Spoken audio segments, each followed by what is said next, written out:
ছাড়া।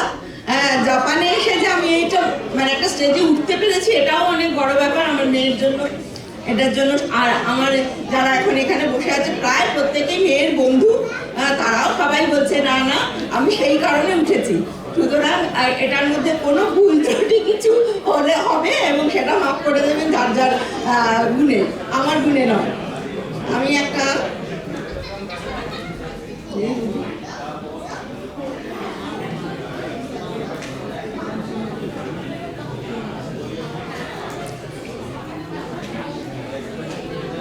জীবনানন্দ দাশের বনলতা সেনটা একটু বলার চেষ্টা করছি।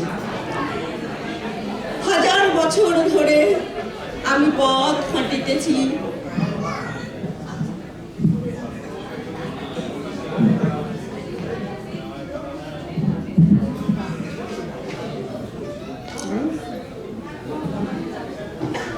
হাজার বছর ধরে আমি পথ হাঁটিয়াছি পৃথিবীর পথে, সিংহাল সমুদ্র থেকে নিশীথের অন্ধকারে মলয় সাগরে অনেক ঘুরেছি আমি, বিম্বিসার অশোকের ধূসর জগতে।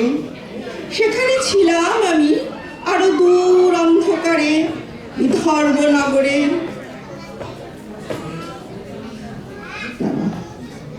ক্লান্ত প্রাণ এক চারিদিকে জীবনের সমুদ্র ফফেন আমারই শান্তি দিয়েছিল দুদণ্ড নাটোরের বনলতা সেন।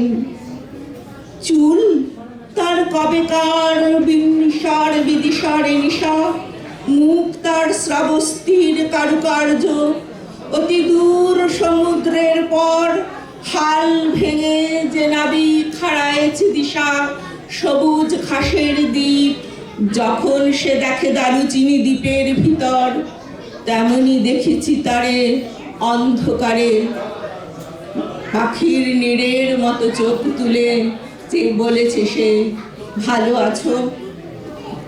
ভুলে গেছি।